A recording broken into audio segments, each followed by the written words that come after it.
Иванов Аял Владимирович, мне 37 лет, работаю мастером-отделочником, отец 4 детей. Казалось бы, перед нами идеальная семья. Заботливый папа, веселые дети, 2 мальчика, 2 девочки. Глядя, как они вместе проводят время, не сразу заметишь, что рядом с ними нет мамы. Все началось с того, что жена начала пить. Ее лишили родительских прав. Я детей себе забрал, потом развелся вот недавно. Старшая дочка Анастасия Аяловна, 13 лет ей недавно исполнилось.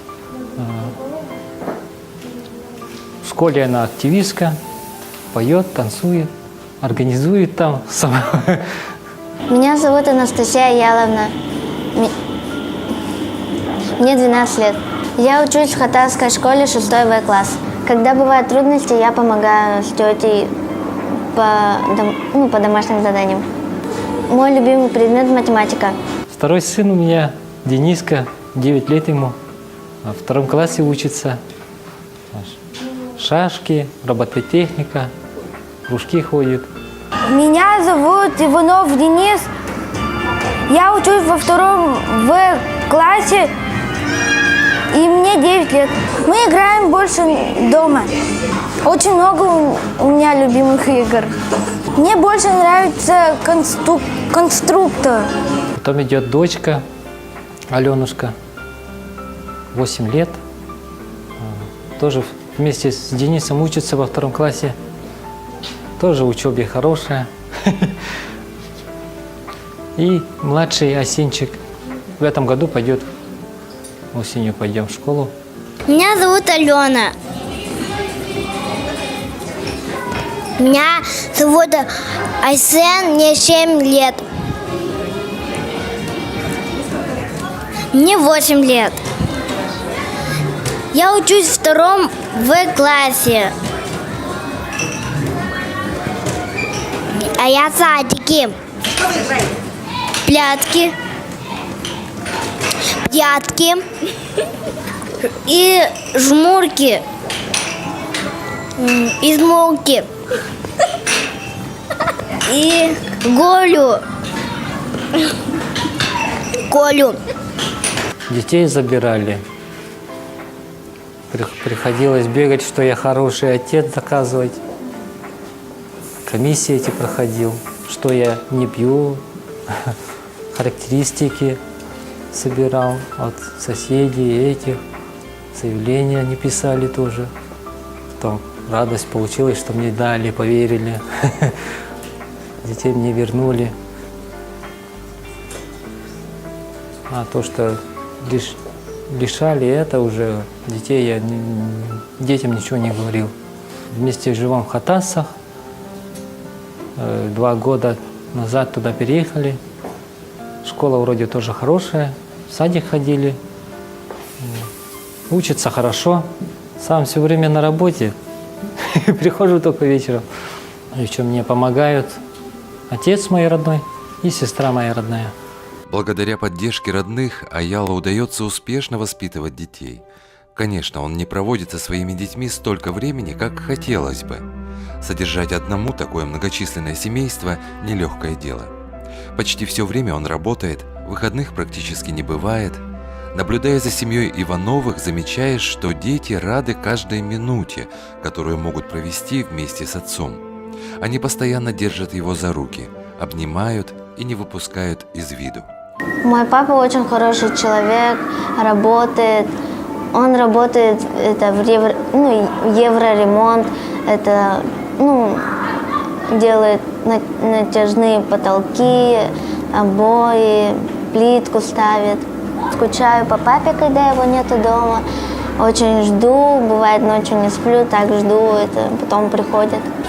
Папа сидит за телефоном, смотрит телевизор, дует нам играть в телефон. Все. Мой папа очень много работает, и бывает иногда, что остается на работе ночевать, по работе. Уходит утром, приходит вечером, даже бывает ночью. Я вместе с папой играю. Играю с папой в телефон. А еще папу слушаешь. Но я очень люблю своего дедушку, папу, тетю, дядю. Как раз они все с нами это живут. Я люблю яичницу. А я люблю пельмени. Я готовлю простые завтраки, кашу, яичницу, омлет. Настя убирается. Еще когда я жила в городе, я научилась готовить сама. Я люблю кушать, ну, такие круглые. Нет. Пончики? Нет. Картошка? Яблоки? Я люблю кушать пельмени. Настя не строгая. У нас ужины, обеды часто готовила бабушка, а сейчас готовит тетя Августа. Заставляет убираться. Я по дому подметаю. Да, очень часто бывает. Мальчики из-за игрушек ссорятся, не могут разделить, хотя их очень много. Ну, просто мы отбираем игрушки и это на улицу, пока ставим. Потом, когда успокоится, уже можно будет взять. Сейчас я ходила в садик, а уже живу с дедушкой. Ну, я мечтаю... мой папа говорил, что летом мы, может быть, поедем на Черное море. Я очень жду. Я буду работать в магазине. Я в магазине. Я хочу стать, когда вырасту, продавцом. Я хочу телефон. Уже знаю. Я хочу ноутбук. Ну, я хотела открыть свой бизнес про лошадей. Я очень люблю лошадей. И, открыть комплекс для детей, чтобы они учились верховой езде. Так я никогда сама не ездила на лошади, только летом в парке. Да, хозяйка маленькая растет. Ой, да, вот в последнее время замечаю, как прихожу, встречает, стол накрывает, говорит, это я сварила, давай кушай, давай быстрее, вкусно, невкусно. Вот Настя пускай так и будет, активистка, молодцо, дочка старшая. Не как я, тихоня это, пускай так и будет, пробивной. Вот этого и хочется всем. Я думаю, так будет лучше. Выходные, иногда, если получается, поход в кинотеатр, или еще куда-нибудь, в парк. Иногда дома лежим, рисуем и это. Дети дружные у вас? Дети, когда как, видишь, дети. Иногда воюем, иногда дружим.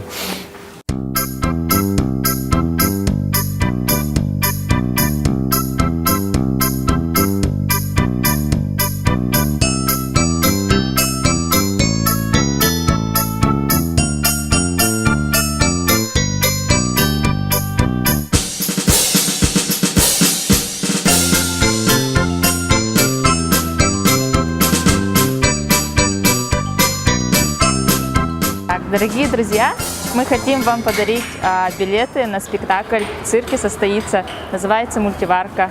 Вот. Сходите обязательно. И еще у нас подарки от магазина «Развивайка». Достань. Вот это для вас, мальчики. Конструкторы Лего. Вот. Подари. И так, это для тебя. Это для тебя. Вот. Спасибо.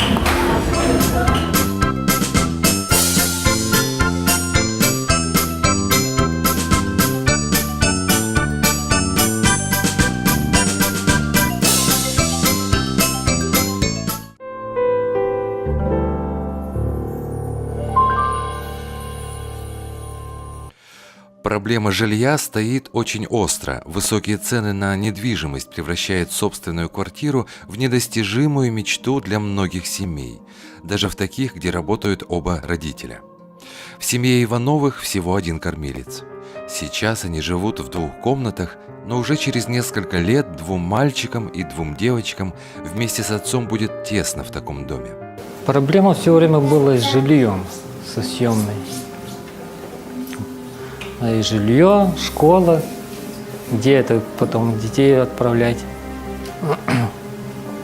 Жил в разных местах, с детьми ходил. В городе снимать дорого все время. Я в Хатасах нашел 2 года назад. Там жили, школу там тоже вроде без очереди, без ничего. Быстро взяли их. В городе это не получилось мне. Отказали в нескольких школах. В Хатасах вроде все спокойно. Сейчас вот хорошие хозяева нашлись. Терпят меня с моими детьми, а то иногда вот не сдают из-за того, что у меня много детей. И сразу говорят, нет, такие нам не надо. Участок дали. Но там, видите ли, участок дали, а ничего это... Инфраструктуры там ничего нету и не планируется, и никто это не знает даже. Я к депутату обращался, он отписывается, говорит, это лучше продавайте, а на 200 тысяч ничего не купишь, ни жилья, ничего. Материнский капитал я получил, сертификат получил, но я хочу пустить его, если получится, на дом, на постройку дома. Так и пока лежит.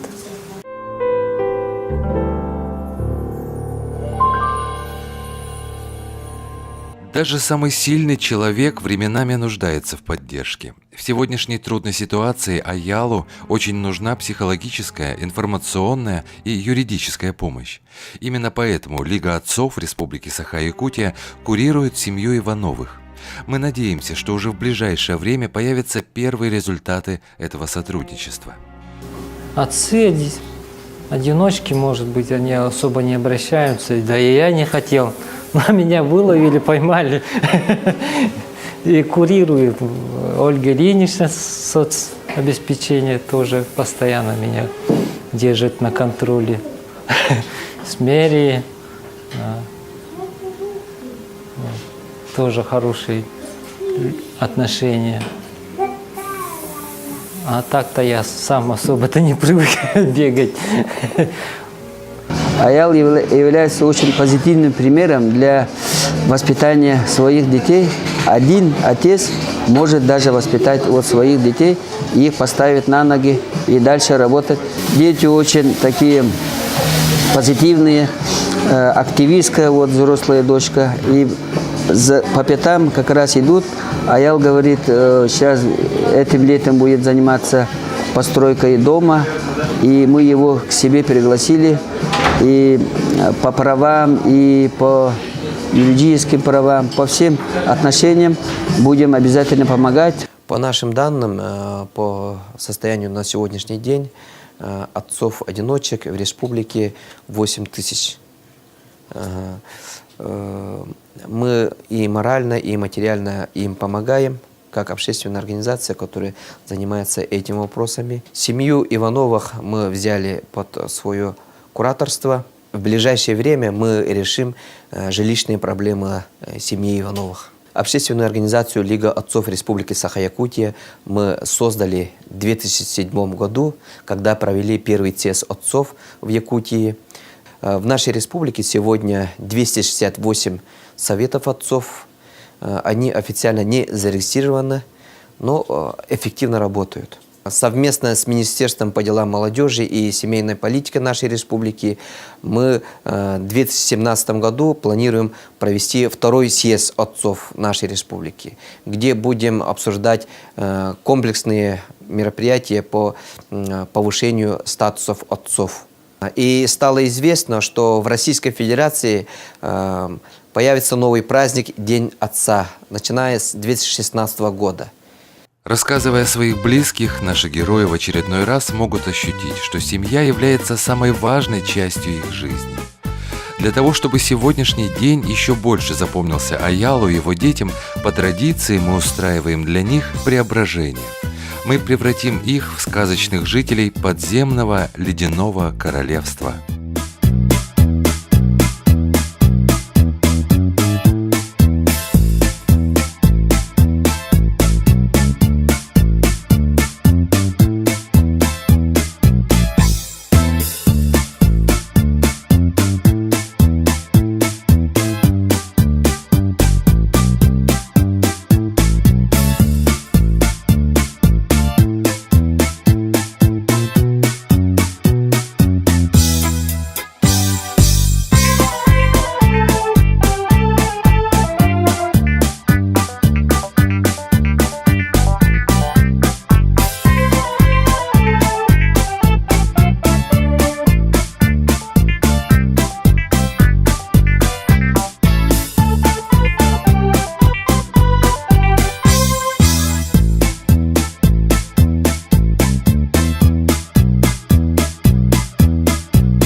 Очень приятно, что семья Ивановых провела сегодня столь редкий для них день совместного активного отдыха.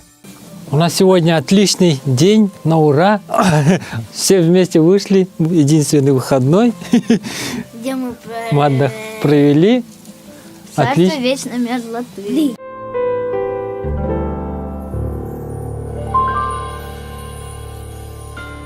У семьи Ивановых очень много трудностей. Это не только бытовые проблемы, но и предвзятое отношение к детям, воспитывающимся без матери. Это и подчас неоднозначное отношение общества к отцам-одиночкам, недоверие окружающих, неуместная жалость и несправедливое осуждение. В будущем семью ждут и новые испытания, связанные с подростковым возрастом, с периодом взросления сыновей и дочерей. Но глядя на этих активных, уверенных в себе детей, глядя на ответственного, любящего отца, мы верим в то, что семья Ивановых будет и впредь справляться со всеми старыми и новыми трудностями. Оптимистичный настрой, сплоченность и, самое главное, готовность заботиться друг о друге помогут этой семье в любой жизненной ситуации.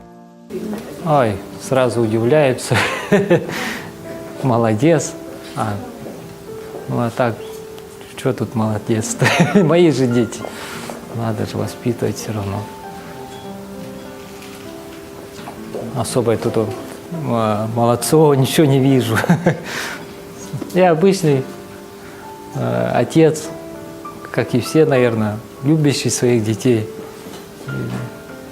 Я многих отцов знаю вот, по переписке этих, которые хотят своих детей видеть. И даже после развода не дают им, с проблемами этими бегают. Доказывать, бегать, как-то унизительно все это. Что это хороший, что ты можешь детей воспитывать. Главное не отчаиваться, любить своих детей и бороться за них. Стараться, чтобы у них все было, чтобы не было отцов-одиночек, чтобы счастье было в семье, чтобы мама была. Семья полная должна быть. Да? Да.